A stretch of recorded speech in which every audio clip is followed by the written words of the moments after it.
Hello everyone, guys. My name is Vinit Kankriya and I am your quant teacher at this wonderful channel MBA वाला by PW. तो दोस्तों one shot series अपनी मस्त चल रही है। आप लोगों की काफ़ी अलग अलग टॉपिक्स की डिमांड आ रही है, सबको कंसिडर किया जाएगा। धीरे धीरे हर एक इंपॉर्टेंट टॉपिक पर आपको वन शॉट मिलेगी। लेकिन आज का अपना ये जो वीडियो है वो है कैट 2017 स्लॉट 1 का एनालिसिस, जो कि आईआईएम लखनऊ ने कंडक्ट किया था। यस, आप सोच रहे होंगे सर 22 का एनालिसिस आपके चैनल पे हमने बहुत देखा, अलग अलग स्लॉट वाइज आपने दिया है, डायरेक्ट 17 पे जंप क्यों? गाइस सिंपल रीजन है, क्योंकि कैट 2017 कंडक्ट करने वाला कौन था? आईआईएम लखनऊ। और 23 कौन कंडक्ट कर रहा है? आईआईएम लखनऊ। लेकिन एक इंपॉर्टेंट डिस्क्लेमर, इसका मतलब ये बिल्कुल नहीं है कि 17 में जिस तरह का पेपर आया था उसी तरह 23 में आएगा, जिस पैटर्न का यहां आया था उसी पैटर्न का 23 में आएगा। नहीं, क्योंकि तब कन्वेनर कुछ और था, अभी कन्वेनर कोई और है। आप सोच रहे होंगे कि सर अच्छा, जो कन्वेनर अभी है, अगर हम उन्हीं के जो जो कैट उन्होंने कंडक्ट की होगी वो क्वेश्चन देख ले तो? गाइज स्टिल ये माइंडसेट मत रखना, क्योंकि उन्होंने तब जब किया था तब कुछ सिचुएशन और थी, तब उनकी थॉट प्रोसेस कुछ और थी। आज जब वो पेपर कंडक्ट करेंगे, आज जब वो पेपर सेट करेंगे तो उनकी थॉट प्रोसेस कुछ और रहेगी। सो गाइज अगर इतना इजी होता ना कि बस जो बॉडी कंडक्ट कर रही है उन्हीं के पेपर प्रीवियस ईयर के देख लो, जो कन्वेनर कंडक्ट कर रहा है उन्हीं का पेपर देख लो जो उन्होंने कभी पास्ट में किया होगा, तो फिर भाई कैट को मोस्ट अनप्रेडिक्टेबल एग्जाम नहीं बोला जाता। तो यहां आप इसको करो, डेफिनेटली करो, 2017 को करो, जो भी कन्वेनर अभी के उन्होंने जब जब पेपर सेट किया होगा उन ईयर्स को करो, लेकिन एज अ प्रैक्टिस, इस माइंडसेट से नहीं कि अब 23 में जो भी क्वेश्चन आएंगे, जो भी पैटर्न आएगा बस यही आएगा ना, बिल्कुल नहीं। एज अ प्रैक्टिस, प्रैक्टिस तो जितना करो उतना बेस्ट है यार। तो 17 का ही क्यों, हम 18 का भी लाएंगे, हम 19 का भी लाएंगे। आप भी जब प्रैक्टिस करोगे सब ईयर्स की करो, मॉक्स करो, अलग अलग क्वेश्चंस करो, अलग अलग सोर्सेज से करो, जो डीपीपीज हम दे रहे हैं उससे करो। तो प्रैक्टिस भरपूर करो। हाँ, लेकिन डेफिनेटली इसको प्रैक्टिस की तरह ही लेना है। ये कभी भी हम नहीं बोल रहे, ना ही आपने समझना है कि ये जो 17 में पेपर है उसी तरह का अभी आएगा। आ गया तो बल्ले बल्ले, लेकिन आएगा ऐसा कोई भी क्लेम नहीं हो रहा है। प्रैक्टिस की तरह करो, ठीक है? सो गाइज, कैट 2017 स्लॉट 1 का एनालिसिस हम ला रहे हैं, जो कि आईआईएम लखनऊ ने कंडक्ट किया था। हम 18 का भी लाएंगे, 19 का भी लाएंगे, डोंट वरी, हर चीज कराएंगे। सो ये एपिसोड 1 है, इस पे 2-3 एपिसोड हम स्लॉट 1 स्लॉट 2, है ना, अलग अलग चीजें डेफिनेटली लाएंगे। जैसे जैसे आपको और डिमांड है आप बिल्कुल कमेंट कर सकते हो। तो best question with simplest approaches हम देख रहे हैं। ये रहा क्वेश्चन की शुरुआत, ये था आपका 2017 स्लॉट 1 का question. Arun's present age in years is 40% of Varun. Guys Arun का जो भी प्रेजेंट एज है ना वो वरुण के कितना है? 40%। तो मैं अरुण का प्रेजेंट एज मान लेता हूं, वरुण का पहले तो मानना होगा 10x, क्योंकि जब वरुण का मानेंगे उसका 40% किसका है? अरुण का। तो क्वेश्चन के हिसाब से जो भी वरुण का एज है प्रेजेंट, उसका 40% अरुण का। ये हो गया भाई मेरा प्रेजेंट एज का अजम्पशन एज पर गिवन कंडीशन। आगे देखो, इन अनदर फ्यू ईयर्स, कितना साल नहीं बोला, another few years Arun age will be half of Varun. आगे कितने तो भी सालों के बाद अरुण का एज कितना होने वाला है? वरुण से हाफ। गाइस कितने साल नहीं बोला, तो अब यहाँ पे आपका कॉमन सेंस, आपका ट्रायल एंड एरर मेथड, अभी आपको दिख रहा है अरुण 40% है वरुण के, अब कितने तो भी सालों के बाद ये उससे हाफ यानी 50% होने वाला है। सो गाइज सोचो, बस थोड़ा सोचो। आप देखो, अगर दोनों का मैं एक्स एक्स 1x से बढ़ाऊं, अगर ईयर 1x से, अगर आफ्टर फ्यू ईयर्स बोला है ना, कितना ईयर पता नहीं, तो 1x ईयर्स मान लो, आफ्टर 1x ईयर। तो आपको ये पता है इंसान 3 साल के बाद 3 साल से उम्र बढ़ाता है, 5 साल के बाद 5 साल से उम्र बढ़ाता है। तो आफ्टर 1x ईयर अरुण का एज कितना हो जाएगा? 5x। और वरुण का कितना हो जाएगा? 11x। क्या अरुण आपको हाफ दिख रहा है वरुण के? नहीं, मतलब ये हमारा लॉजिक फेल हुआ। तो गाइज यही होता है ट्रायल एरर मेथड। ठीक है, ये फेल हुआ, मन ही मन करना है ना, लिखना थोड़ी है, मन ही मन करना है। तो 1x फेल हुआ, 2x ईयर्स के बाद देख लो गाइस, 2x आफ्टर मान लो फ्यू ईयर्स में ले लूँ 2x, तो 2x ईयर्स में अरुण का एज भी कितने से बढ़ेगा? 2x, यानी ये 6x हो गया। वरुण का एज भी कितने से बढ़ेगा? 2x, यानी 12x हो गया। और क्या अब आपको क्वेश्चन की कंडीशन सेटिस्फाई होते हुए दिख रही है? अरुण का age will be half of Varun. Yes, ये रहा वरुण का न्यू एज, उसका हाफ है अरुण, 12x का हाफ 6x, खत्म। अब देखो क्वेश्चन क्या बोल रहा है, by what percent will Varun's age increase during this period. इस पूरे पीरियड में वरुण का एज कितने परसेंट से बढ़ा? देखो 10x अगर 12x हो गया तो कितने से बढ़ा? 2x। लेकिन क्वेश्चन ने इसी को परसेंट इंक्रीज के फॉर्म में पूछा है। तो परसेंट इंक्रीज आपको कैसे निकालना पता है, जितने से भी इंक्रीज हो रहा है वो न्यूमरेटर में ओरिजिनल मतलब प्रेजेंटेज डिनोमिनेटर में इंटू 100, खेल खत्म। एक्स गया 0 गया 10 into 2 20% is the answer guys. Theta question था, बॉक्स में बस आपको 20 लिखना था, खत्म। नेक्स्ट क्वेश्चन एकदम simplest question, doable question, best approach से कैसे कर सकते हो। तो यहाँ पे बस आपने ट्रायल एरर से किया, चीजें आसान हो गई। बहुत अलग अलग तरीके यूज करते, कन्वेंशनल अप्रोच बड़ी बढ़ जाती है ना, अननेसेसरी बड़ा बड़ा बन जाता। तो कम on guys, a person can complete a job in 120 days. तो गाइस अगर मैं मान लूं टोटल वर्क डन जो करना है वो 120 यूनिट बनाना, अब उसने हमें 120 डेज बोल दिया, तो उसी के मल्टीपल में मैं टोटल वर्क डन भी ले लेता हूँ। सो टोटल वर्क डन कितना ले लिया, 120 यूनिट्स बनाना, किसी तो प्रोडक्ट के 120 unit banana is the total work done, बराबर। और इस वर्क डन को करने के लिए वो कितना दिन ले रहा है, 120 यूनिट। 120 यूनिट बनाने के लिए वो कितना दिन ले रहा है, 120 डेज, 120 डेज। तो इसका मतलब गाइस उसकी इफिशियंसी क्या हुई, 120 यूनिट के लिए 120 दिन यानी 1 यूनिट पर डे, है ना, 1 यूनिट पर डे, ये हुई उस बंदे की इफिशियंसी। ठीक है, कि वो एक दिन में एक यूनिट बना, कॉमन सेंस, 120 डेज में वो काम करता है, और वो काम मैंने क्या मान लिया, 120 यूनिट बनाना। आप कुछ भी ले सकते हो, मैंने 120 लिया है, आप 240 लो, इनफैक्ट इसके मल्टीपल में लोगे तो ईजी है, उसके अलावा भी कुछ लोगे तो आंसर सेम आएगा बट कैलकुलेशन बढ़ जाएगा। तो यस 120 दिन में 120 यूनिट यानी 1 यूनिट पर डे उसकी इफिशियंसी हुई। He works alone for day 1, तो डे 1 में वो अकेला काम किया। डे 1 में अगर अकेला काम किया तो एक दिन में कितना यूनिट बना लेगा, 1। एक दिन में कितना यूनिट बना लेगा, डे 1 में कितना यूनिट बना लेगा, 1। आगे देखो, on day 2 he is joined by another person who also can complete the job in exactly 120 days. दूसरे दिन वो तो था ही, वो और ज्वाइंड होता है उसके साथ कोई एक बंदा जिसका सेम इफिशियंसी है।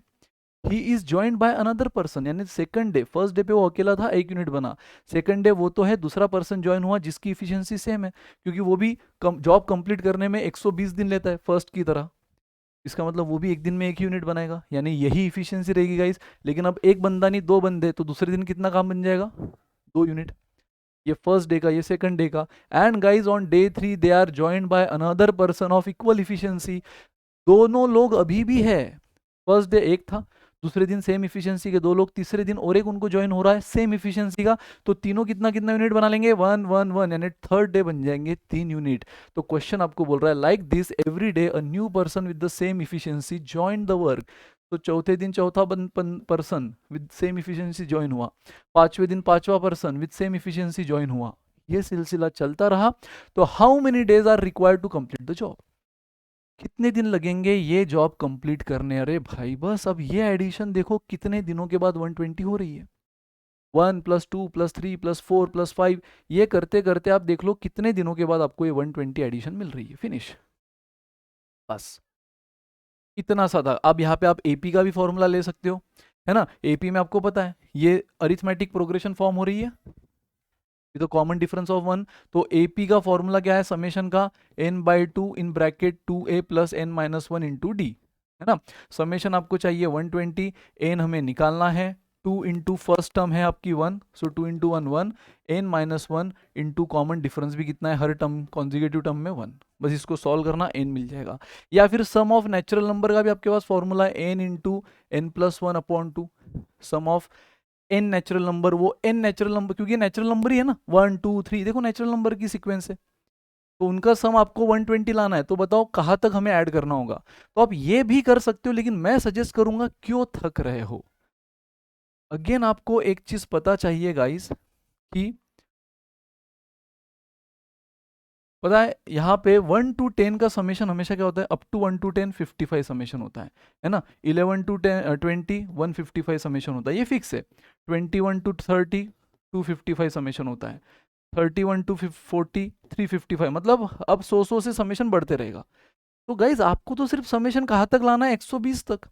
तो आपको तो यानी 20 दिन भी क्रॉस नहीं करने, क्योंकि देखो फर्स्ट 10 का ही समेशन 55 होता है, फिर 11 से 20 155। आपको तो यार आपका आंसर मतलब 10 से 20 के बीच में ही खत्म होने वाला है। पहले 10 दिन कितने यूनिट बन जाएंगे देख लो, पहले 10 दिन 55 यूनिट बन जाएंगे। 11वें आपको ये तो समझ रहा है ना, फर्स्ट डे 1 यूनिट बना, second day 2 unit, third day 3, 4 day 5, fifth day 5 unit बने, है ना, fourth day 4, 5th day 5, 6th day 6 unit, उसी तरह 10वें दिन 10 यूनिट बने होंगे। तो टोटल 10 दिन का टोटल हो गया 55। अब 11वें दिन में 11, 12वें दिन में 12, 13, 14 और 15th डे में आप ऐड करो ना, ट्रायल एंड एरर मेथड से add add add add add करते जाओ, 120 यूनिट बराबर 15वें दिन बन रहे हैं। और क्वेश्चन ने ये बोला था कितने दिन लगेंगे, 15 डेज। फिनिश। क्वेश्चन हलवा था, बस मैंने आपको 3 अलग अलग अप्रोच बता दिए सॉल्व करने की। सबसे पहले 120 दिन में 120 यूनिट बन रहे हैं, यानी 1 यूनिट पर डे। और सेम इफिशियंसी का बंदा हर अगले दिन नया नया ज्वाइन हो रहा है। पहले दिन एक ही बंदा, दूसरे दिन सेम इफिशियंसी के 2 बंदे 2 यूनिट बनाएंगे, क्योंकि फर्स्ट वाला first day first unit 1 unit बनाता है, तो दोनों मिलके 2 यूनिट सेकंड डे, तीनों मिलके 3 यूनिट थर्ड डे, 4, 5, 6। तो पहले 10 दिन में कितने बन गए होंगे, ये समेशन तो बाय हार्ट कर लो। पहले 10 का नेचुरल नंबर का समेशन 55 होता है, पहले 10 नेचुरल नंबर। अब उसमें 11वें दिन 11 यूनिट, 12वें दिन 12, 13, 14, 15 और बराबर 120 का हिसाब 15वें दिन हो रहा है। कम करके देख लो, आप पहले ये देख लो 66, फिर और 12 ऐड कर लो 78, 13, 14, 15 बराबर आपको ये 120 मिल जाएगा। 15 डे खेल खत्म। अब मर्जी आपकी, आपको अगर एपी के फॉर्मूला से जाना है या सम ऑफ नेचुरल नंबर के फॉर्मूला से जाना है, तो यहाँ थोड़ा सा क्वाड्रेटिक इक्वेशन का भी आपको काम पड़ेगा कि समेशन तो 120 बस एन निकालना है, तो क्वाड्रेटिक इक्वेशन का भी काम पड़ सकता है बराबर। या फिर अगर आप स्मार्ट ली जाओ तो फिर तो खेल खत्म है बराबर। अगर आप स्मार्ट ली जाओ तो खेल खत्म है यहीं पे। आप इसको ऐसे भी सॉल्व कर सकते हो, again N into N plus 1, 2 इधर गया 240। अब देखो यार, ये दो क्या है, नेचुरल नंबर, वो भी कॉन्जिगेटिव। तो कौन से दो कॉन्जिगेटिव नेचुरल नंबर का मल्टीप्लीकेशन 240 होता है? कौन से दो कॉन्जिगेटिव नेचुरल नंबर का समेशन गाइस 240 होता है? तो देख लो, 240 अगर हमें मल्टीप्लीकेशन चाहिए दो कॉन्जिगेटिव, समेशन नहीं मल्टीप्लीकेशन, दो कॉन्जिगेटिव नेचुरल नंबर का, तो एक होगा 15, एक होगा 16, करके देख लो, बराबर 240 मैच होगा। तो बस हमें एन निकालना था, एन आया 15। अलग अलग वेज है, मतलब आप ये मत समझो सर इतना टाइम कैसे लग रहा है इतने से हलवे से क्वेश्चन को। मैं आपको अलग अलग अप्रोचेस बता रहा हूँ साथ में, ठीक है। सो बस गाइस, 100 बात की एक बात, क्वेश्चन ने आपको बोला था इस तरह से वर्क डन होना है। एक दिन पहला बंदा, दूसरे दिन दूसरा, और हर एक की इफिशियंसी सेम है। हमने 120 दिन 120 यूनिट वर्क डन मान लिया, तो एक बंदे की इफिशियंसी 1 यूनिट पर डे और सबकी सेम है। सिर्फ हर एक नया नया नए नए दिन ज्वाइन हो रहा है। तो ऐसे करते करते 120 यूनिट बनाने के लिए हमें 15 दिन लग जाएंगे। खत्म। Next question guys, again theta question है, मस्त क्वेश्चन है। देखो, an elevator has a wait limit of 630 kg। So total capacity बोलो या लिमिट बोलो उस एलिवेटर की, है ना, होता है उसके ऊपर ज्यादा लोग आ गए तो फिर वो चलता ही नहीं है। It is carrying a group of people, कितने लोग हैं नहीं पता, of whom the heaviest weight, यानी मैक्सिमम वेट वाला बंदा कितने का है 57 kg, and the lightest weight, सबसे मिनिमम वेट वाला बंदा है 53 kg का। इतना तो फिक्स, कितने लोग है क्वेश्चन ने नहीं बोला, लेकिन जितने भी लोग हैं उसमें से सबसे हेवीएस्ट बंदा है 57 kg का, सबसे लाइटेस्ट बंदा है 53 का।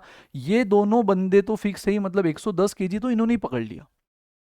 टोटल कैपेसिटी है 630 की, उसमें से 110 तो इन्होंने ले लिया, मतलब अभी भी कितना बचा है, रिमेनिंग लिमिट कितनी बची है अभी? रिमेनिंग लिमिट बची है गाइस 630 में से दो हैं, ये दो लोग ज्वाइन हुए हैं, ये एक बंदा, ये भी एक बंदा, ये दो लोगों का मिलाकर 110, 520 कैपेसिटी अभी भी बची है। मतलब हम अभी भी इतने लोग इन कर सकते हैं जो मैक्सिमम 520 तक उनका समेशन जाए वेट का, मैक्सिमम। उससे कम रहा तो चलेगा, एलिवेटर चलते रहेगा, उससे ज्यादा नहीं होना चाहिए। Now guys, what is the maximum possible number of people in the group, वही पूछा है। मैक्सिमम कितने लोग हैं नहीं बोला गया है, इनफैक्ट आपको बोला है कितने लोग हो सकते हैं, वो भी मैक्सिमम। गाइज, अगर मुझे मैक्सिमम लोगों को बुलाना है, मैं बोल रहा हूँ भाई 630 मेरी एलिवेटर की कैपेसिटी है, उसमें से एक बंदा ये रहा जिसका वेट 57 है, सबसे हेवी है ये सबसे लाइटेस्ट बंदा जिसका वेट 53 है। अभी भी 110 हिसाब बन चुका है, अभी भी 520 kg तक मैं इन कर सकता हूँ। तो मैं बुला रहा हूँ आओ आओ आओ, लेकिन अगर मुझे वो क्वांटिटी मैक्सिमम करनी है तो मैं किस वेट वाले बंदे को ज्यादा प्रायोरिटी दूंगा, जो सबसे मिनिमम, सबसे लाइटेस्ट हो। लेकिन इतना भी फिक्स है, लाइटेस्ट में 53 के नीचे तो जा नहीं सकता, क्योंकि एज पर क्वेश्चन सबसे लाइटेस्ट 53 है। भाई 53 के नीचे जा नहीं सकता, लेकिन 53 वाले तो ले सकता हूं ना, मैं सारे 53 वाले ले सकता हूं। तो मैं क्या करूंगा, मैं मान लेता हूं कि मैं सारे पर्सन जो इन कर रहा हूं, ले रहा हूं एलिवेटर के अंदर, है ना, डाल रहा हूं एलिवेटर के अंदर, वो 53 kg के है। सो 520 kg होते होते, मतलब अगर 53 53 53 का एक एक बंदा लेते रहूं, तो 520 होते होते मुझे कितने लोग लग जाएंगे? ये आंसर आ रहा है 9.8 समथिंग समथिंग समथिंग, करके देख लेना, कैलकुलेटर कैट में अलाउड है ना, कैलकुलेटर कैट में अलाउड है, तो ये 9 पॉइंट समथिंग समथिंग आ रहा है, 9.8 समथिंग समथिंग। लेकिन गाइस आप सोच रहे होंगे सर 9.8 तो नियरली इक्वल टू हम ले ले 10। स्टूडेंट ऐसा करते हैं, ये गलत है। स्टूडेंट देखो कैसा करते हैं, पहले मैं आपको गलती बता रहा हूँ कि सर देखो ये आया 9.8, it is nearly equal to 10, तो ये 10 लोग वो जो 520 केजी के लगभग है, एंड फिर ये 2 लोग, मतलब 10 और 2 12, हम बोल देंगे 12। नहीं, रॉन्ग गाइस। अगर आप नियरली इक्वल टू 10 ले रहे हो तो सोच रहे हो ये कितना हो जाएगा, 10 इंटू 53, 53। आप सबसे लाइटेस्ट वेट के ले रहे हो, क्योंकि आपको सबसे पहले तो ये लॉजिक समझना जरूरी है कि आपको अगर मैक्सिमम लोग लेना है और आपके पास कैपेसिटी कंस्ट्रेंट है, तो आप वैसे लोग लो जो सबसे लाइटेस्ट है। तो सबसे लाइटेस्ट 53 है, उसके ऊपर तो ले नहीं सकता, उससे नीचे ले नहीं सकता। ऊपर क्यों लूँ? अगर ऊपर लिया तो मेरे लोग क्या हो जाएंगे, कम हो जाएंगे, इसलिए मैं लूंगा 53 के ही। बट 53 के लेकर आ रहा है मेरा आंसर 9.8। अगर मैं गलती से 10 मान लूँ तो गाइस 10 इंटू 53 530 केजी वैसे ही हो जाएंगे, लेकिन मेरे पास रिमेनिंग कैपेसिटी 520 की ही थी। एलिवेटर गया, सत्यानाश। ठीक है, तो वो हम नहीं करने देंगे। तो ऐसे केस में हमें राउंड अप नहीं करना है, ऐसे केस में कॉमन सेंस यूज करना है कि भाई 53 के नीचे तो ले ही नहीं सकता ना मैं। तो 53 अगर मेरा 9.8 तक आ रहा है, इसका मतलब 0.8 वाला बंदा तो ऐसा नहीं बोलूंगा एक काम कर तू पूरा मत आ, तेरे अंदर का 80% भेज अंदर सिर्फ, है ना, तेरा जो दिमाग है 20% वाला वो बाद में ऊपर भेज। नहीं, पॉसिबल नहीं है ना। तो गाइज मुझे पूरा इंसान लेना पड़ेगा, नहीं तो पूरा इंसान छोड़ना पड़ेगा। पूरा लिया तो एलिवेटर नहीं चलेगा, वेट के ऊपर हो जाएगा, इसलिए पूरा इंसान छोड़ना पड़ेगा। सो इसको हम क्या लिखेंगे, 9। ये हम राउंड अप नहीं कर रहे, ये एक कॉमन सेंस है। तो 9 लोग वो, और जो 2 लोग मैंने पहले से उनका वेट माइनस कर दिया था, हेवीएस्ट एंड लाइटेस्ट, तो कितना आंसर आएगा गाइज, 11। हल्वेश्वर क्वेश्चन था गाइज, बस सोच वाला क्वेश्चन था, है ना। तो कैट में बस कैलकुलेशन या बहुत हेवी स्टेप्स और बहुत बुरा लिखना करना पड़ेगा, नहीं। कैट में सोच भी बहुत मैटर करती है।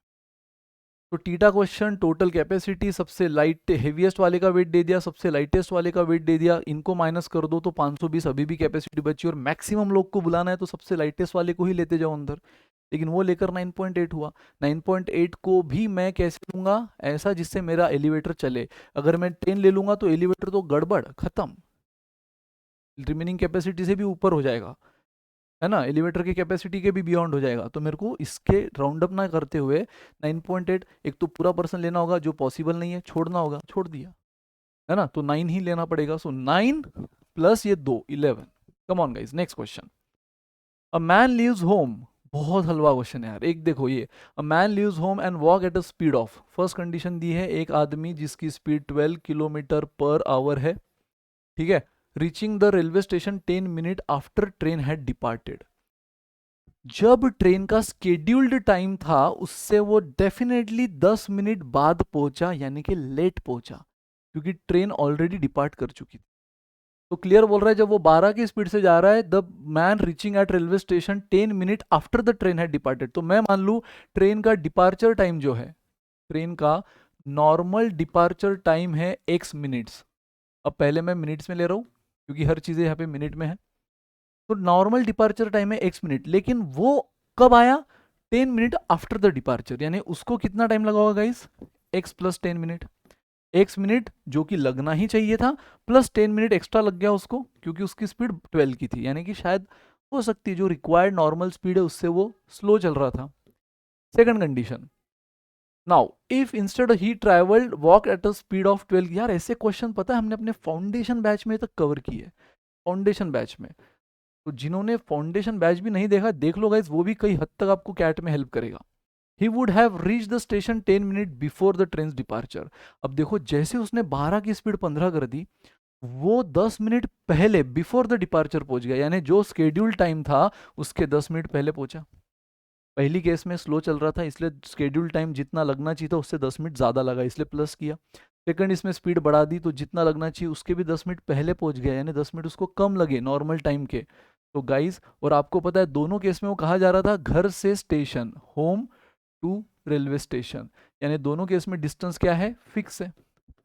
दोनों केस में डिस्टेंस कांस्टेंट है, and whenever distance is constant speed is inversely proportional to time. जितनी ज़्यादा स्पीड रहेगी उतना कम टाइम लगेगा फॉर द सेम डिस्टेंस। और इसको हम कैसे लिखते हैं, S1 by S2 is equal to T2 by T1।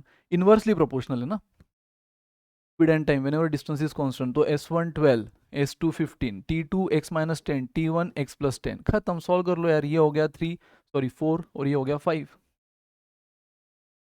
तो गाइस क्रॉस मल्टीप्लीकेशन, 4 इस पूरे ब्रैकेट को मल्टीप्लाई करेगा 4x प्लस 40, है ना। 5 इस पूरे ब्रैकेट को मल्टीप्लाई करेगा, क्रॉस मल्टीप्लीकेशन, तो 5x माइनस 50। ठीक है, तो भाई x एक साइड में, तो ये इधर आया, x बन गया माइनस 50, इधर आके प्लस हो गया 90। बट ये x हमारा किस में, मिनट्स में। तो गाइज हमारा आंसर आया 90 मिनट, लेकिन ये है स्केड्यूल्ड टाइम, डिपार्चर टाइम का नॉर्मल टाइमिंग जो है 90 मिनट में, कि अगर वो अपने नॉर्मल स्पीड से 90 मिनट में पहुंच जाता है तो बराबर ट्रेन को टाइम पे पकड़ लेगा, ना लेट ना जल्दी। लेकिन क्वेश्चन में पूछा गया फाइंड द डिस्टेंस, वो भी इन किलोमीटर, टीटा क्वेश्चन है। तो डिस्टेंस निकालो, वो भी गलती से भी मीटर में मत निकाल लेना, किलोमीटर में निकाल के ही टाइप करना। ठीक है, सो गाइज अगेन डिस्टेंस का फॉर्मूला आपको पता है, स्पीड इनटू टाइम। अब आप चाहे तो कंडीशन 1 यूज करो या 2 यूज करो, दोनों में स्पीड और टाइम अब आपको मिल गया है। क्योंकि देखो फर्स्ट कंडीशन अगर मैं यूज करूं, फर्स्ट में स्पीड कितना है, मेरा स्पीड है 12 एंड टाइम कितना है x प्लस 10, तो x हमारा आ चुका है 90 प्लस 10 100। बट गाइज ये मिनट है, ये किलोमीटर पर आवर है। ये तो सही है, ये तो बिल्कुल सही है, किलोमीटर पर आवर। इसको हमें आवर में करना होगा, और किसी भी मिनट को आवर में करना है, डिवाइड बाय 60 होता है। तो स्पीड मिल गया, टाइम मिल गया, distance is what, speed into time. Speed into time, ये है स्पीड, ये है टाइम इन आवर। अब ये बिल्कुल सही है, तो आवर्स आवर्स कैंसिल होंगे, आंसर आपको किलोमीटर में ही मिलेगा। तो देखो 100/5 20 किलोमीटर, 20 किलोमीटर यहाँ पे टाइप करना था। गाइस अगर आप सोच रहे होंगे सर अगर हम सेकंड कंडीशन से जाते तो क्या आंसर सेम आता, यस। अभी आपके तसल्ली के लिए ये लिखने की जरूरत नहीं है। स्पीड कितना है यहाँ पे 15, टाइम कितना है 90 माइनस 10 यानी 80 मिनट। 80 को भी हमें क्या करना होगा, अपॉन 60। 80 को भी अपॉन 60 ही करना होगा क्योंकि आवर में करना है। सो देख लो डिस्टेंस क्या आएगा, speed into time 80/60। So 15 4 jar and 80/4 20। देखो सेम आंसर।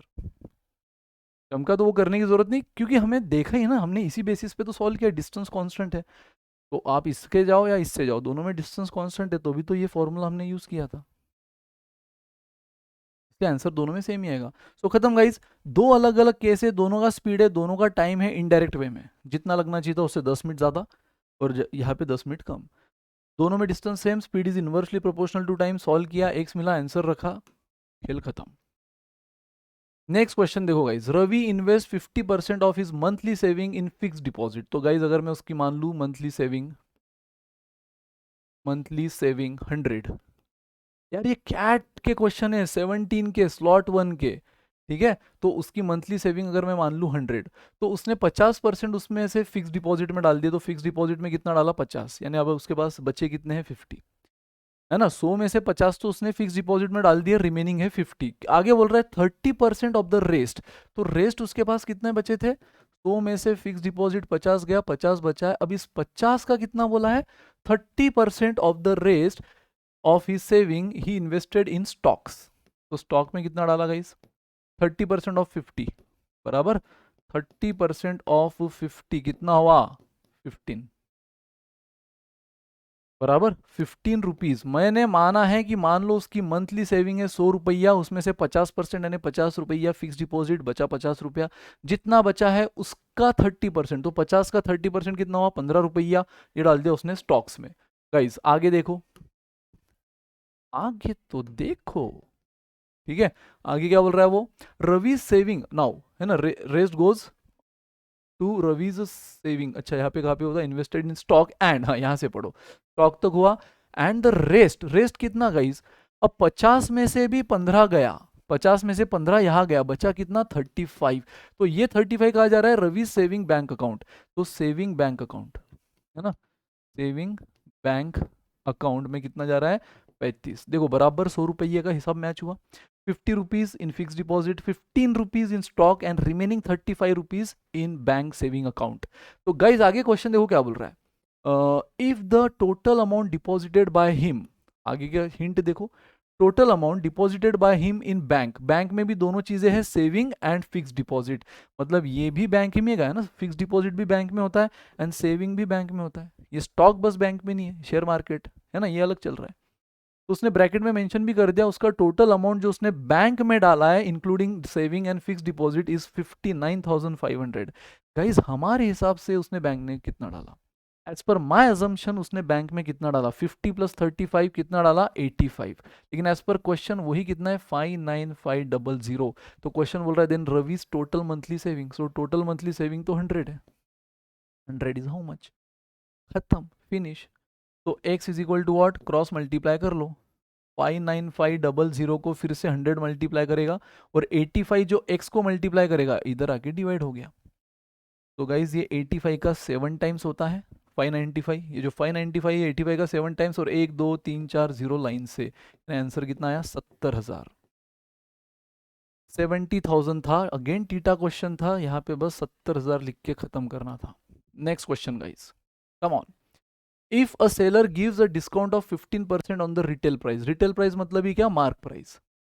तो गाइज अगर मैं मान लूँ मार्क प्राइस उसकी 100 है, ठीक है, मार्क प्राइस उसकी 100 है, उस पर वो डिस्काउंट दे रहा है 15, तो अगर मैं इसमें से डिस्काउंट माइनस कर दूं 15 का, डिस्काउंट किस पे अप्लाई होता है, मार्क प्राइस पे, तो ये आपको क्या मिलती है, उसकी सेलिंग प्राइस 85।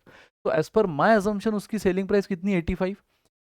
तो क्वेश्चन आपको बोल रहा है if 15% discount given on retail price यानी mark price, she still makes a profit of 2%। मतलब गाइस ये जो 85 पे उसने बेचा है ना, इतने पे भी वो 2% प्रॉफिट में, इतने पे भी वो कितने परसेंट प्रॉफिट में, 2%। मतलब गाइज अगेन मैं कॉस्ट प्राइस को, ठीक है, 100 मानूं, उसमें अगर मैं प्रॉफिट ऐड करूं 2, तो मेरी सेलिंग प्राइस क्या आनी चाहिए, 102। समझ रहे हो, मतलब प्रॉफिट हमेशा ऐसे ही देखते हो आप, CP plus profit is SP. CP अगर नहीं पता, मैंने 100 ले लिया है ना, उसका 2%, अगेन प्रॉफिट किस पे अप्लाई होता है, सीपी पे, सो 100 का 2% इज 2, क्योंकि क्वेश्चन ने बोला उसको 2% प्रॉफिट है। तो मेरे को कितना मिला, सेलिंग प्राइस 102। गाइज लेकिन ये सेलिंग प्राइस 102 जो मेरे कॉस्ट प्राइस के अजम्पशन से आ रही है ना, ये सेलिंग प्राइस 102 मेरे कॉस्ट प्राइस के अजम्पशन से आ रही है, जो एक्चुअल में कितनी है, 85 है ना। मार्क स्टार्टिंग में तो मैंने मार्क प्राइस को मान लो 100 लिया है, चलो मान लो यही करेक्ट डेटा है, मार्क प्राइस मेरी 100 अगर दी थी, उसमें डिस्काउंट 15% माइनस करके 85 मेरी एक्चुअल सेलिंग प्राइस है। लेकिन क्वेश्चन अगर मुझे बोल रहा है कि मुझे 2% का प्रॉफिट है, तो हम ये मन ही मन कैसे करते हैं, 100 को हमेशा कॉस्ट मानते हैं, उसमें 2% ऐड कर दिया, यानी 102 सेलिंग प्राइस है ना। अगर मेरी कॉस्ट प्राइस 100% है, तो उसमें 2% प्रॉफिट ऐड करके 102% क्या बनी मेरी, 102% मेरी सेलिंग प्राइस बनी, जो किसके बराबर है, ₹85 के बराबर। तो आपको क्वेश्चन बोल रहा है then which of the following ensure that she makes a profit of 20%। तो अगर उसको 20% किसी दिन प्रॉफिट बनाना था, तो नीचे दिए गई कौन सी बात उसकी सही निकलेगी। तो गाइज अभी तो फिलहाल कॉस्ट प्राइस देख लो कितना हुआ, अगर 102% ये 85 के बराबर है, तो कॉस्ट प्राइस 100% ये किसके बराबर है। देखो ये सारी चीजें रुपीज में मान लो, है ना, ये सारी चीजें किस में मान लो गाइज, आपको अगर ये दो 100 देख के कंफ्यूजन हो रहा है, तो इसलिए आपके कंफ्यूजन को हटाने के लिए, हालांकि जो बंदा हमारे साथ प्रॉफिट एंड लॉस पहले दिन से कर रहा है, उसको पता है ये क्या अप्रोच होता है। तो 100 माइनस 15, 85। तो यहाँ देखो मैंने मार्क प्राइस यानी कि रिटेल प्राइस 100 ले ली, उसमें से डिस्काउंट 15 माइनस करके 85 रुपीज, रुपीज ये सब रुपीज में मेरा क्या मिला, एक्चुअल सेलिंग प्राइस है ना, ये देख लिया। अब मैंने मनी मन, मेरे को 2% प्रॉफिट पता है, तो मनी मन कॉस्ट प्राइस को 100% मान लिया, 2% ऐड करके 102% क्या मिली, selling price. But 102% selling price तो परसेंट के हिसाब से, जो एक्चुअल कितना है, 85 rupees.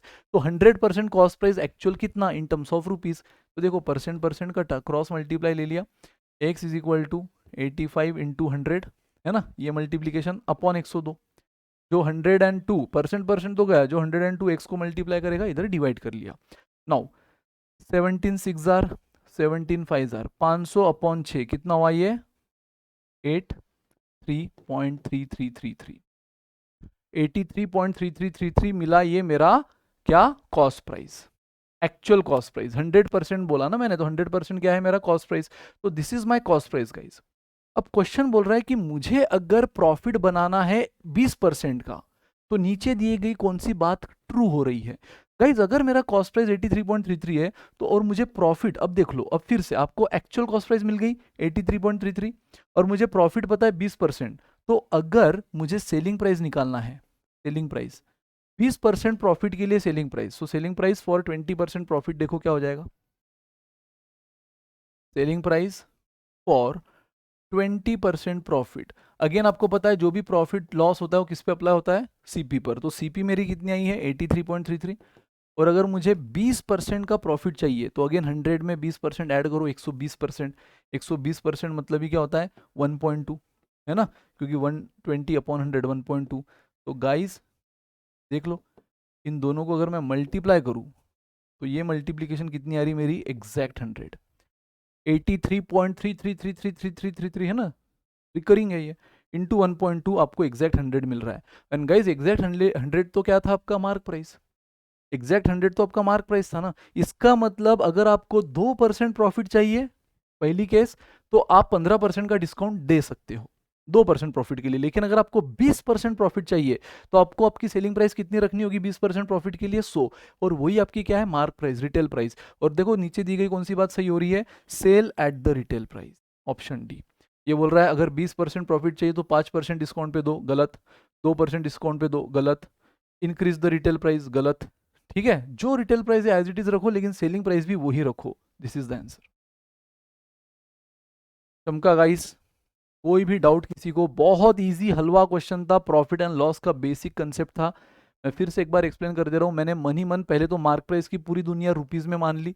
Mark price 100 rupees, 15% discount जो मार्क प्राइस पे अप्लाई होगा, जिसको रिटेल प्राइस भी बोलते हैं, है ना, तो उससे मेरा सेलिंग प्राइस कितना है इन टर्म्स ऑफ रुपीज 85। फिर 15% डिस्काउंट देने के बाद भी क्वेश्चन बोल रहा है 2% का प्रॉफिट था, तो मैंने मनी मन कॉस्ट प्राइस 100% ले लिया, उसमें 2% प्रॉफिट यानी 102% क्या होता है selling price. CP plus profit भी तो सेलिंग प्राइस होता है ना, तो ये परसेंट के फॉर्म में मेरी सेलिंग प्राइस 102% आई, जो एक्चुअल रुपीज में 85 है। तो परसेंट के फॉर्म में कॉस्ट प्राइस मेरी जो 100 है वो एक्चुअल रुपीज के फॉर्म में कितना 83.3333 रुपीज, ये रुपीज में आई। बट गाइज अब ये कॉस्ट प्राइस अगर मेरी है और मुझे अब 20%, ये तो सिर्फ 2% प्रॉफिट में खेल रहा था मैं, अब अगर मुझे 20% प्रॉफिट में चाहिए तो मेरी नई सेलिंग प्राइस कितनी आएगी, so new selling price for 20% profit. तो जो कॉस्ट प्राइस है उस पर 20% प्रॉफिट ऐड कर दिया, मतलब 100% अगर कॉस्ट प्राइस है उसमें 20% प्रॉफिट कितना होता है 120% ऑफ कॉस्ट प्राइस, बराबर 120% मतलब ही 1.2, सो 83.3333 इंटू 1.2 100 मिला, जो कि एग्जैक्टली किसके बराबर है रिटेल प्राइस। तो 2% प्रॉफिट के लिए डिस्काउंट खेल सकते हो लेकिन 20% प्रॉफिट के लिए कोई डिस्काउंट की गुंजाइश नहीं है, जो 100 की चीज 100 में बेचो। ठीक है, so this is the answer. Come on next guys, बहुत इजी क्वेश्चन। सपोज सीवन, और देख रहे हो आप कैट 2017 स्लॉट 1 हमारा चल रहा है, ये हमारा क्वेश्चन नंबर 7 आ चुका है, लेकिन सारे अब तक अरिथमेटिक ही हो रहा है। अरिथमेटिक डोमिनेटिंग सेक्शन काफी सालों से अब चलते आ रहा है गाइस, तो ये अरिथमेटिक ही चल रहा है हमारा अभी तक। 7वां क्वेश्चन है ये, देख लो, और आगे भी है। Suppose C1 C2 C3 C4 are the 5 companies, the profit made by C1 C2 and C3 in the ratio 10:9:10:8, ठीक है ना, 9:10:8, while the profit made by C2 C4 and C2 C4 C5 are in the ratio 18:19:20। Guys अब सबसे पहले तो ऐसे question हम ratio again ये चीजें फाउंडेशन में हम सीख चुके हैं कि जब ऐसे टुकड़ों में रेशो दिया है तो सबको पहले एक प्लेटफॉर्म पे ले लो, यानी C1 C2 C3 C4 C5 सबको एक ही इसमें ले लो तो बात बनेगी। सबसे पहले C1 C2 C3 के नीचे बराबर उनकी वैल्यू लिखो फर्स्ट लाइन में। सेकंड लाइन में C2 के नीचे आना, देखो C2 यहाँ पे 18, C4 के नीचे आना चाहिए, C4 के नीचे 19 एंड C5 के नीचे 20, बराबर जो वैल्यू उसके नीचे आनी चाहिए।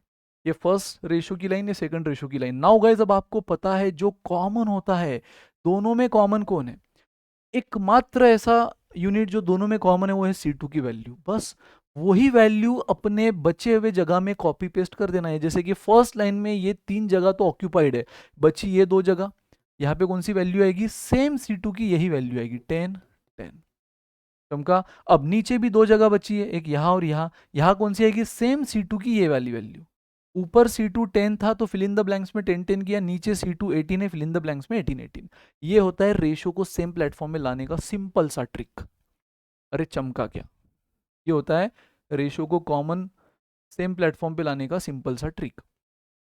सबसे पहले C1 C2 C3, यहाँ पे आप हालांकि ये भी कर सकते थे कन्वेंशनल वे कि सर यहाँ पे 10 है C2, यहाँ पे 18 है C2, दोनों में कॉमन तो सिर्फ C2 ही है, तो इधर पूरा 18 से मल्टीप्लाई करो, इधर पूरा 10 से कर लो, या फिर 18 और 10 का जो कॉमन मल्टीपल है 90, इधर पूरा 90 लाने के लिए 9 से मल्टीप्लाई करो, इधर 5 से मल्टीप्लाई करो, तो भी आपका सेम प्लेटफॉर्म आ जाएगा।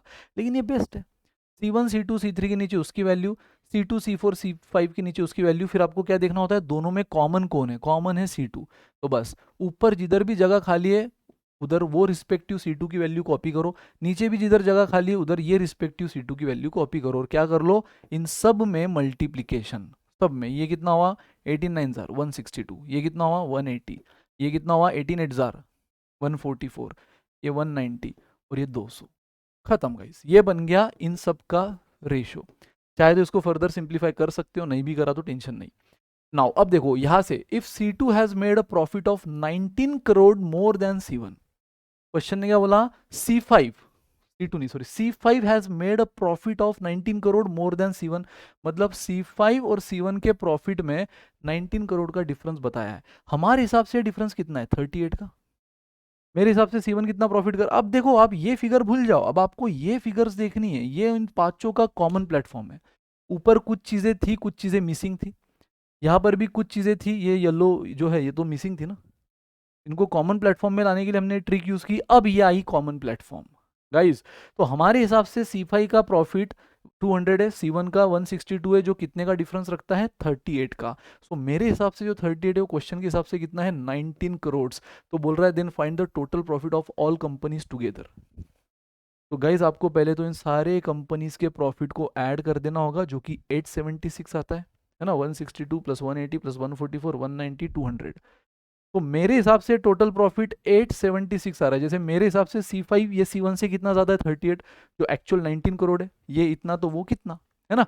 सो मेरे हिसाब से टोटल प्रॉफिट 876 है, जो क्वेश्चन के हिसाब से कितना करोड़, खत्म, क्रॉस मल्टीप्लाई करो, जरूरत भी नहीं क्रॉस मल्टीप्लाई करने की। यूनिटरी मेथड में कभी कभी मैंने हमेशा बोलता हूँ पैटर्न भी देख लिया करो। ये देखो, ये 38 का क्या है, हाफ है, ये 38 का बिल्कुल हाफ है, तो यहां पर भी 876 का हाफ ले लो। 876 का हाफ कितना हुआ 438, 438 इज द आंसर। कम का 438 is the answer. Easiest simplest question guys, come on. The number of girls appearing for an admission test is twice the number of boys. So guys अगर मैं मान लूं कि भाई बॉयज जो है वो 100 है, बॉयज जो है वो 100 है, तो गर्ल्स कितनी हो जाएंगी, इससे डबल 200, क्योंकि क्वेश्चन है बोला है गर्ल्स कितनी है, जितने भी बॉयज है उससे डबल, तो 200। If 30% of the girls and 45% of the boys get admission, तो एडमिशन मिलने वाले जनता कितनी है देख लेते पहले तो, एडमिशन मिलने वाली जनता कितनी है, एडमिशन, क्वेश्चन ने क्लियर बोल दिया है 30% ऑफ द गर्ल्स, जितनी गर्ल्स है उसका 30% को मिल रहा है, सो 30% ऑफ 200 कितना होता है भाई 60, and 45% of the boys, boys है 100 उसका 45%, तो 45% ऑफ 100 कितना होता है 45 ही होता है। इतने लोगों को एडमिशन मिल गई है, इतने लोगों को एडमिशन मिल गई है, मतलब कितने लोगों को 105, 105 आउट ऑफ 300, टोटल तो 300 है ना, तो बॉयज 200 गर्ल मिला के टोटल 300, लेकिन एडमिशन कितने को मिली है 105। तो अभी भी एडमिशन कितनों को नहीं मिली है, सो क्योंकि क्वेश्चन ने देखो क्या पूछा है, then the percentage of candidate who do not get admission, तो नॉट एडमिशन ऐसे बंदे जिनको अभी तक येट नॉट एडमिटेड, उनका परसेंट पूछा है। तो यार 300 में से अगर 105 लोगों को एडमिशन मिल रही, मतलब 195 लोगों को नहीं एडमिशन मिली, बस ये 195 इन टर्म्स ऑफ नंबर है, आपको वो किस में निकालना है परसेंटेज में।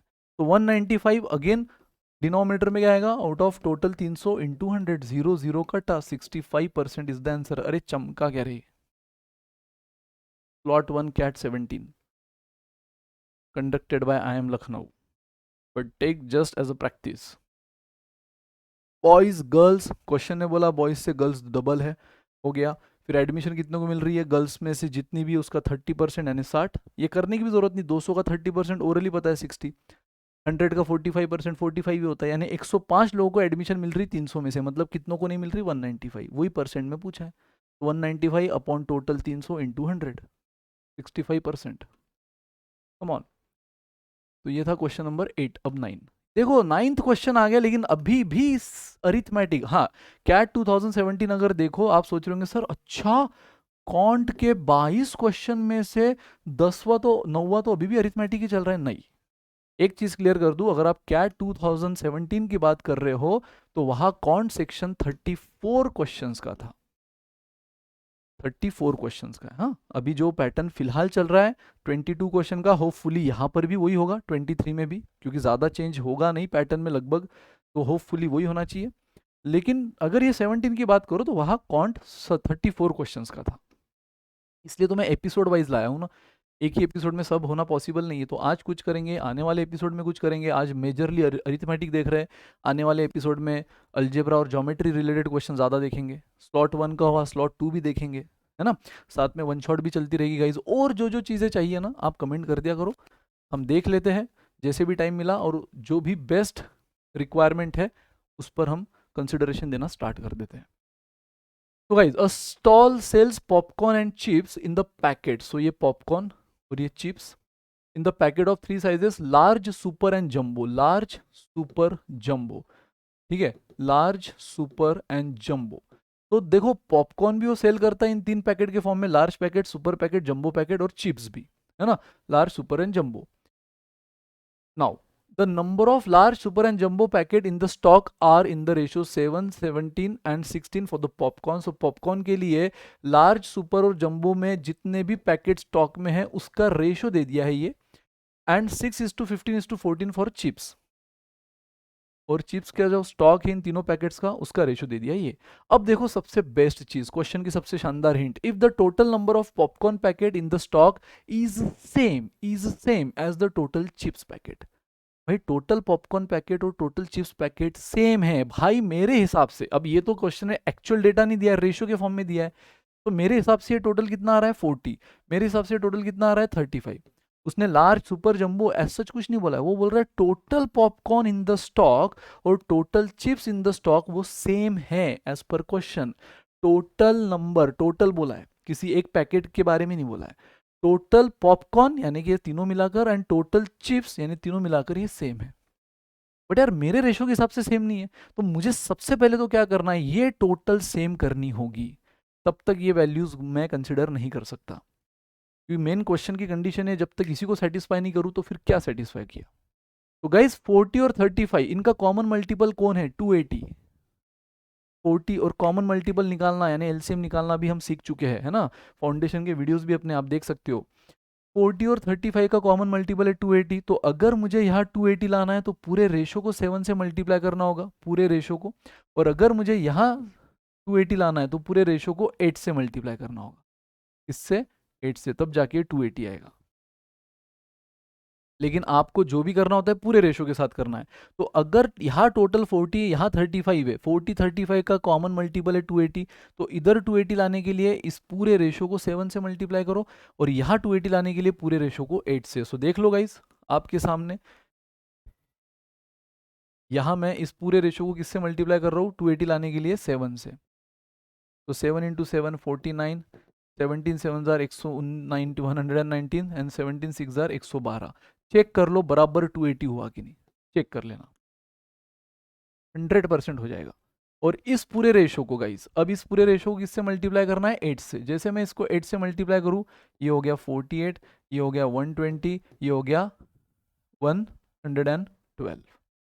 चेक कर लेना क्या है, 280 हो रहा है, 100% होगा। और गाइज अब क्वेश्चन की कंडीशन सेटिस्फाई हो रही है। क्वेश्चन ने बोला था दोनों का total number of packet, popcorn का भी और चिप्स का भी मिलाकर सेम होना चाहिए, अब हो रहा है। तो अब ये ऊपर का रेशो भूल जाओ, अब हम इसको कंसिडर करेंगे, अब हम इसको कंसिडर करेंगे गाइज, ठीक है। सो देख लो अब क्वेश्चन क्या बोल रहा है आपको, द नंबर ऑफ, कहाँ तक आया था, is the same as this, ठीक है। Then the number of jumbo popcorn packet and jumbo chips packet are in the ratio, खत्म। जंबो पॉपकॉर्न पैकेट जो कि 112 है, एंड जंबो चिप्स पैकेट जो कि 112। ये मत देखना, ये मत देखना, ये आप नहीं देख सकते हो क्योंकि अब तक ये क्वेश्चन के कंडीशन में फिट नहीं थे। क्वेश्चन ने सबसे इंपॉर्टेंट कंडीशन क्या बोली, पॉपकॉर्न और चिप्स का टोटल शुड बी सेम, जो कि नहीं था। आपने जैसे उसको सेम किया, कैसे, 40 और 35 का कॉमन मल्टीपल 280 था, तो यहाँ 40 है, 280 लाने के लिए 7 से मल्टीप्लाई किया, यहाँ 35 है, 280 लाने के लिए 8 से मल्टीप्लाई किया, खत्म। अब इसको भूल जाओ, ये जो आया है टोटल 280 है, यानी कि क्वेश्चन के हिसाब से सेम है। अब इसमें पॉपकॉर्न का जंबो एंड चिप्स का जंबो कितना है, 112 है, फिर से इसका रेशो पूछा है 1:1। अरे खत्म, बोलो तारा रारा। एप्लीकेशन ऑफ सिंपलेस्ट रेशो, कुछ था ही नहीं। कम on guys, in a market price of medium quality mangoes is half that of the good mangoes. तो गाइस मैं गुड मैंगो की प्राइस मान लेता हूँ ₹100 पर केजी, ₹100 पर केजी।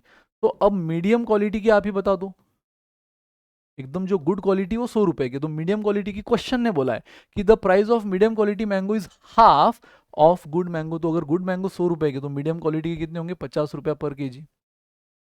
मानते हो, 50 रुपया पर kg. Now a shopkeeper buys 80 kg of good, तो देख लो इसका कॉस्ट प्राइस कितना हुआ शॉपकीपर का, टोटल कॉस्ट प्राइस। उसने गुड मैंगोज कितने लिए हैं, 80 केजी, तो 80 केजी गुड मैंगोज, और 1 केजी कितने का, 100 का। And 40 KG medium quality mango, so 40 KG medium, जिसमें 1 केजी है 50 का, है ना। सो देखो ये हुआ 8,000 और ये हुआ 2,000, यानी टोटल उसका हो गया 10,000। ये उसका क्या हुआ, परचेस प्राइस, बाय, है ना, शॉपकीपर बाय, यानी उसका कॉस्ट प्राइस हुआ। तो 80, 100 रुपए के हिसाब से 80 यानी 8,000, और 50 रुपए के हिसाब से 40 यानी 2,000, टोटल उसके जेब से 10,000 गया। अब वो करेगा बिजनेस कैसे, देखो, from the market and then sell all these at a common price. देखो लाते समय वो अलग अलग ला रहा है, good quality, medium quality, good quality वाले महंगे, मीडियम क्वालिटी वाले सस्ते, और आने के बाद सबको मिक्स कर दे रहा है। मतलब कस्टमर को ऐसा बता ही नहीं रहा है गुड और मीडियम, सब मिक्स करके वो एक फिक्स प्राइस पे बेच रहा है, ठीक है। And sell all these at a common price which is 10% less than the price at which he bought the good ones. जो गुड क्वालिटी का मैंगो था ना, उससे 10% लेस में वो सारे मैंगोज पर केजी बेच रहा है। यानी उसकी अब सेलिंग प्राइस क्या आई, सेलिंग प्राइस आई गुड क्वालिटी से 10% लेस, यानी 90 पर केजी। बट 90 पर केजी कौन सा, गुड बेच रहा है या मीडियम, सब मिलाकर। तो सब मिलाकर मुझे बताओ कितनी क्वांटिटी है, सो उसका टोटल सेलिंग प्राइस देखो, सब मिलाकर कितनी क्वांटिटी आएगी गाइस, 80 केजी गुड और 40 केजी मीडियम, दोनों मिलाकर कितनी हुई, 80 और 40, 120 केजी, और हर एक की प्राइस कितनी है, 90। तो 90 रुपीज के हिसाब से 120 केजी कितना हुआ, 10,800। तो गाइस लाया था 10,000 में, बेचा 10,800 में, बंदा अभी भी प्रॉफिट में। आप सोच रहे होंगे यार कितना लॉस मेकिंग इंसान है ये, 100 रुपए की चीज 90 में बेच रहा, नहीं, वो कुछ और भी सस्ती क्वालिटी लाया था ना, अब सबको मिक्स करके 90 में। आप यहाँ का लॉस देख रहे हो, लेकिन ये प्रॉफिट भी तो है। तो ओवरऑल उसने 10,000 इन्वेस्ट किया, और ओवरऑल 120 केजी, 80 केजी और 20 केजी, 120 केजी 90 में बेच के 10,800 कमा लिया। यानी कितना प्रॉफिट में है, बंदा प्रॉफिट में है 800 के। बट क्वेश्चन ने इसी चीज को क्या बोला है, परसेंट, है ना, he is overall percent profit. So profit percent कैसे निकलता है, प्रॉफिट जो कि 800 रुपए का खुला में दिख रहा है, अपॉन सीपी, तो कॉस्ट तो उसका ये था, प्रॉफिट परसेंट, लॉस परसेंट हमेशा सीपी पे निकलेंगे। अगर क्वेश्चन कुछ नहीं बोल रहा है तो 0 0 कटा, 8% इज द आंसर।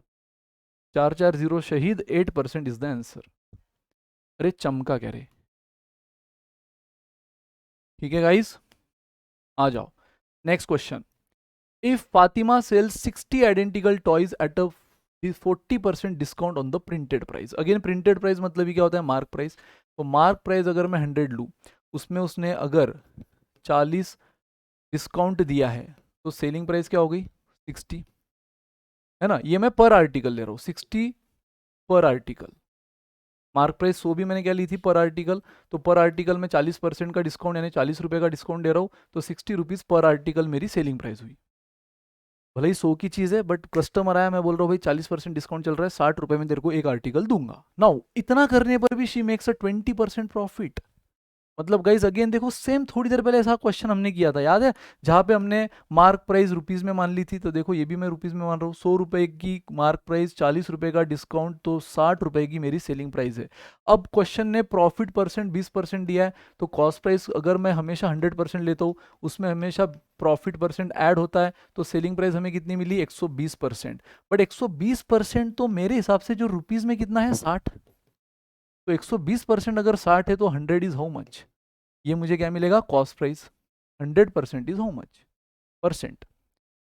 तो 120% सेलिंग प्राइस, 20% प्रॉफिट, तो 100 तो हमारी परसेंट क्या होती है, कॉस्ट प्राइस। तो दोनों को मिला के 120% सेलिंग प्राइस एक्चुअल में कितना है, 60 रुपया, 40% डिस्काउंट मार्क प्राइस 100 पे देने के बाद। तो 120% अगर 60 रुपए के बराबर है, तो 100% कॉस्ट प्राइस किसके बराबर है, परसेंट परसेंट कटा। देखो अब यहाँ पर भी बिना क्रॉस मल्टीप्लीकेशन दिमाग लगा सकते हो, ये 120 का हाफ है, तो 100 का हाफ ले लो, 50 रुपये। यानी कॉस्ट प्राइस कितनी निकली गाइस आपकी, cost price in terms of rupees, percentage में तो 100% ही, लेकिन इन टर्म्स ऑफ रुपीज कितनी निकली, 50। तो ऐसे उसने कितने आर्टिकल लाए, देखो 60 आर्टिकल लाए हैं। ऐसे उसने कितने आर्टिकल लाए हैं, 60 आर्टिकल। सो ये तो कॉस्ट प्राइस पर आर्टिकल हुई है ना, क्योंकि देखो ये सेलिंग प्राइस जो मैंने 60 ली है, ये पर आर्टिकल है, तो 120% ये जो सेलिंग प्राइस है 20% प्रॉफिट के साथ, ये एक्चुअल में 60 रुपीज है पर आर्टिकल। तो 100% जो कॉस्ट प्राइस है वो पर आर्टिकल कितना आया, रुपीज में 50 रुपीज। तो टोटल कॉस्ट प्राइस कितनी हुई, अगर 50 रुपए का एक आर्टिकल में ला रहा हूँ, और ऐसे में कितने आर्टिकल ला रहा हूँ, 60, तो 60 × 50, 3000। 3000 is the total cost price, ₹3000 is the total cost price guys. कोई भी शक, शंका, कुछ भी अब तक नहीं है, बहुत बढ़िया, आगे बढ़ेंगे। वाइल सेलिंग द रेस्ट, अब देखो इसमें यहां तक हो गया है ना, हाँ। 10 of these toys are destroyed in fire. देखो भाई 60 तो लाया, लेकिन 10 तो जल गए, गलती से, किसी की लापरवाही से, जो भी हो, 10 जल गए, मतलब 10 पे तो मेरे को कुछ नहीं मिलेगा। अब मेरे को जितना भी कमाना है, जितना भी बिजनेस करना है, किस पे करना है, 50 पे। यानी टोटल 60 में से 10 तो मेरे लिए यूजलेस हो गए, अब बचे 50। अब ये 50 बेचकर भी देखो मेरे को कैसे बिजनेस करना है। तो while selling the rest, how much discount should be given on the printed price. मैंने देखो 50 रुपए का एक आर्टिकल लाया, उसकी प्रिंटेड प्राइस 100 रुपए लगा दी, उसमें मैं 40 रुपया उसको डिस्काउंट दे रहा हूँ, 60 में बेच रहा हूँ, और 20% प्रॉफिट में मैं था, 20% प्रॉफिट में मैं था। उसी के लॉजिक से मैंने कॉस्ट प्राइस निकाला, बराबर। अब क्वेश्चन क्या बोल रहा है, 60 में से यार 10 तो फायर में जल गए, बचे 50। अब वो बोल रहा है, अब बताओ कितना डिस्काउंट देना चाहिए on the printed price, so that she can make the same amount of profit. अभी भी प्रॉफिट मेरे को उतना ही चाहिए, अभी भी मेरे को प्रॉफिट कितना चाहिए, जो पहले हो रहा था 20%।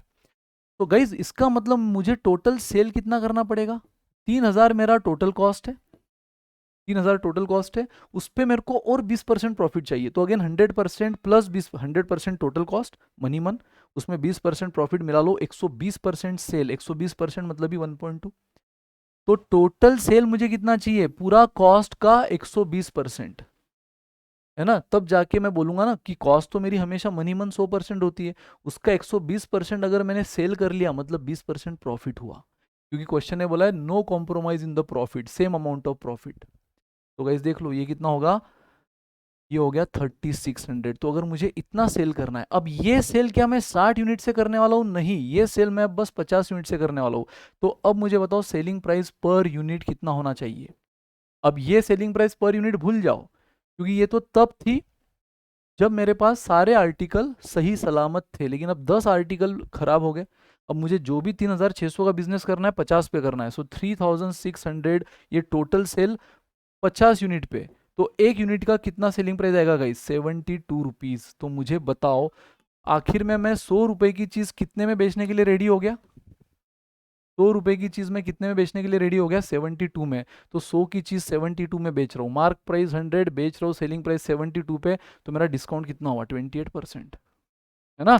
डिस्काउंट कितना होगा इस, मार्क प्राइस तो 100 है, बेच रहा हूँ 72 में, सो 28 रुपीज, और 28 रुपीज ऑन 100 यानी 28% ही होता है। थोड़ा थॉट प्रोसेस गाइज, थोड़ा थॉट प्रोसेस देना है, बाकी क्वेश्चन हलवा ही था, डुएबल ही था। सिंपल अजम्पशन अप्रोच से आपने सॉल्व कर लिया कैट का पीवाईक्यू, कैट 2017 का पीवाईक्यू। चमका, एक बार वापिस चमकाना है, बोलो गाइज, बहुत इजी। 100 रुपीज आर्टिकल की मैंने मार्क प्राइस ले ली, लेकिन जब मार्क प्राइस होती तो उस पर हम डिस्काउंट भी खेलते। कस्टमर आया बोले भाई कुछ तो दो, मैंने बोला चल ऐश कर, 40% डिस्काउंट, यानी 40 रुपया इसका डिस्काउंट दे दिया, 60 रुपये में बेच दिया।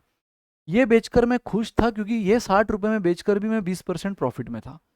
तो प्रॉफिट अगर मुझे 20% पता है, मनी मन कॉस्ट प्राइस 100% होती तो सेलिंग प्राइस कितनी हुई 120%, प्रॉफिट प्लस सीपी 120%। ये परसेंट के फॉर्म में सेलिंग प्राइस रुपीज में कितनी 60 रुपया, तो 120% अगर 60 रुपीज के बराबर है तो 100% कॉस्ट प्राइस परसेंट के फॉर्म में रुपीज के फॉर्म में कितना हुआ, तो ये 120 का हाफ, तो 100 का हाफ 50 रुपया, ये एक आर्टिकल का कॉस्ट।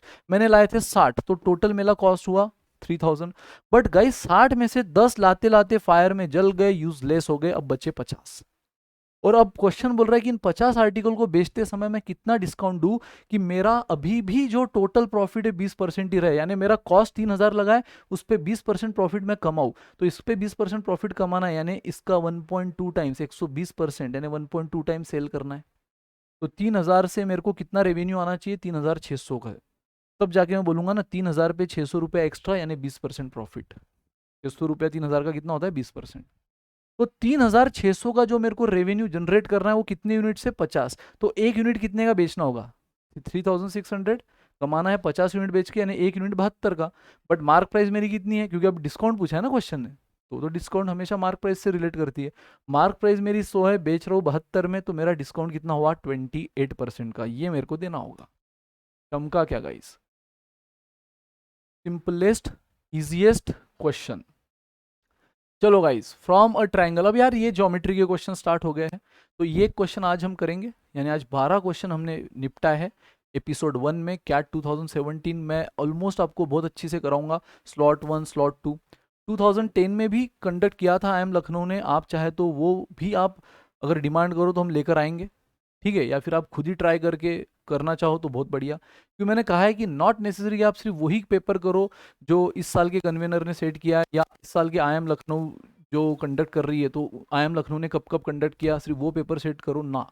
इस माइंडसेट से मत जाना, कैट अनप्रेडिक्टेबल है, शॉकिंग पैटर्न कुछ ना कुछ दिखेगा, इसलिए आप 360 डिग्री प्रिपेयर रहो, हर एक ईयर का करो।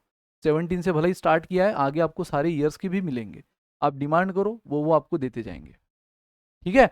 सो यस गाइज, ये क्वेश्चन करेंगे एपिसोड 1 में। एपिसोड 2 में हम इसी 2017 को ही स्लॉट 1 के ही कुछ और रिमेनिंग 12-13 क्वेश्चन है स्लॉट 1 के ही, मतलब 34 क्वेश्चन भले ही थे, लेकिन गाइज बिलीव मी 22 से 24 क्वेश्चन, 22 टू 24 क्वेश्चन ये थे ऐसे चुटकियों में करने वाले, जो भी आप देख रहे हो, with correct understanding of approach, with perfect understanding on concept.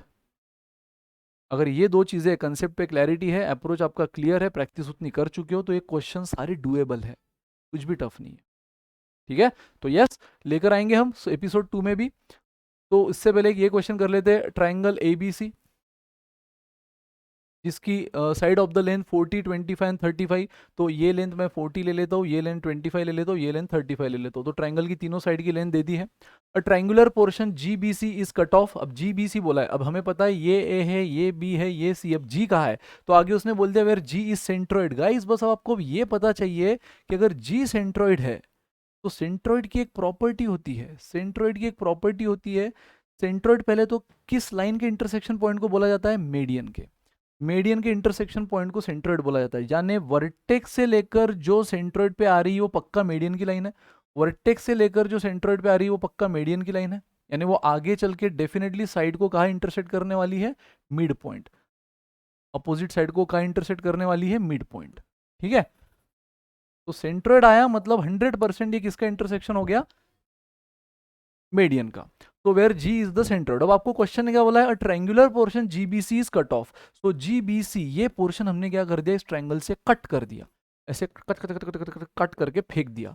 तो अब क्वेश्चन क्या बोल रहा है, then find the area of the remaining portion, इतने पार्ट का एरिया पूछा है, क्योंकि GBC तो हमने क्या कर दिया, कट कर दिया ना, तो इतने पार्ट का एरिया पूछा है गाइज। लेकिन बस यही तो चीज समझानी थी कि मान लो अगर एक पॉइंट यहाँ सेंट्रोइड है, ये प्रॉपर्टी है, और अगर हम वर्टेक्स से सेंट्रोइड पे जो भी लाइन ला रहे हैं जो ऑफकोर्स मीडियन की होती है, तो पता है ये जो तीन ट्रायंगल बने हैं ना, ये तीनों का एरिया इक्वल होता है।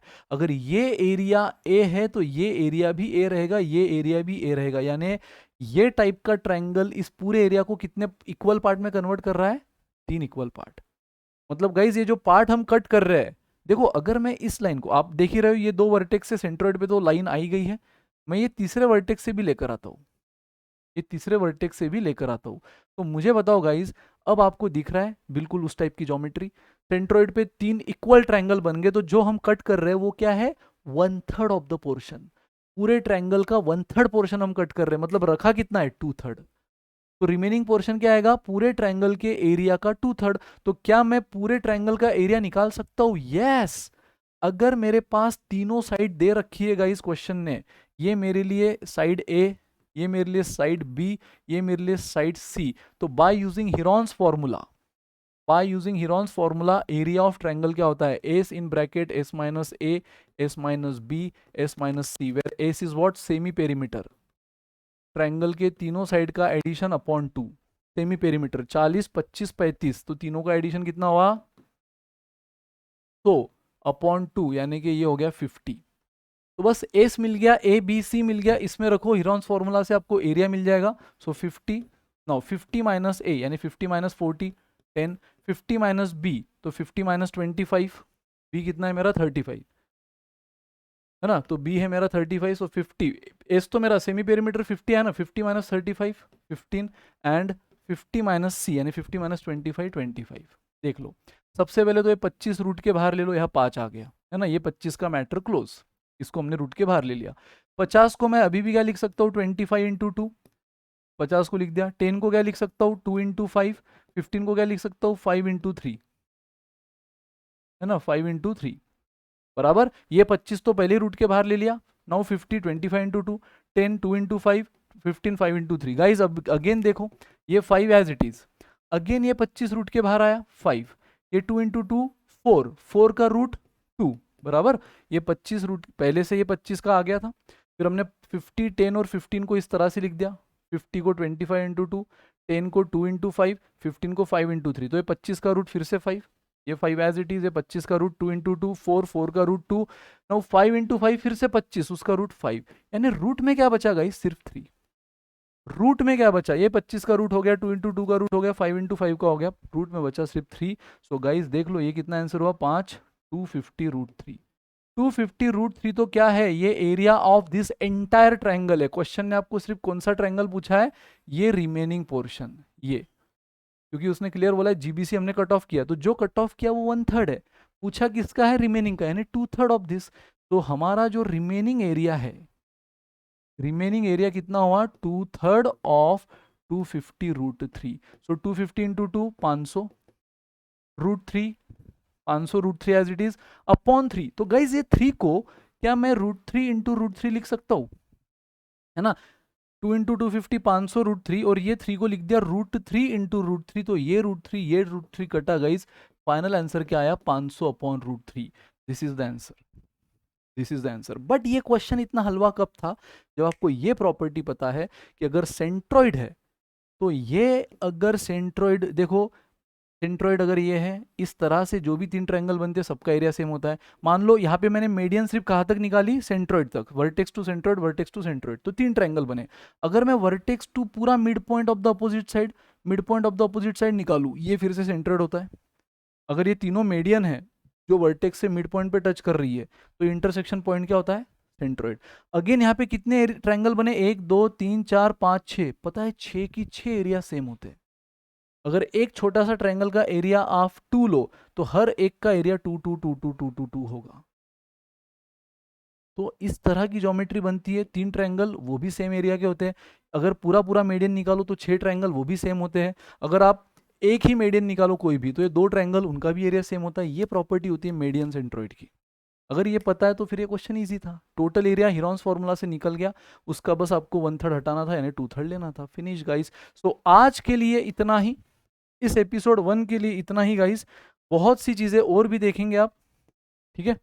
बहुत सी चीज़ें और भी देखोगे आने वाले एपिसोड्स में। तो जो हमारा वन शॉट का एपिसोड चल रहा है, उस पर अब मैं, इनफैक्ट राहुल सर भी उस पर वीडियोस लेकर आएंगे वन शॉट पे। साथ ही में इस पर भी हम डिफरेंट डिफरेंट ईयर्स को कवर करेंगे। तो 2017 मैंने स्टार्ट कर दिया है ना। शुरुआत 17 से इसलिए की थी कि स्टूडेंट ने डिमांड किया था, IIM लखनऊ ने कंडक्ट किया इसलिए, लेकिन एक डिस्क्लेमर हम दे चुके हैं कि डेफिनेटली इसको करो, एज अ प्रैक्टिस करो, लेकिन सिर्फ इसी पे डिपेंड मत रहना, सब करना, यही आएगा, नॉट नेसेसरी। तो स्लॉट 1 का कुछ आधा अधूरा काम आज हमने किया, सेकंड एपिसोड 2 में करेंगे, फिर एपिसोड 3 में स्लॉट 2 भी करेंगे गाइस। तो और भी कुछ डिमांड होगी आपकी, बोलते रहो, कैसा लगा, क्वेश्चन समझ में आए कि नहीं बताओ कमेंट में, और डेफिनेटली पढ़ते रहो। Thank you so much guys, bye bye, good day, take care.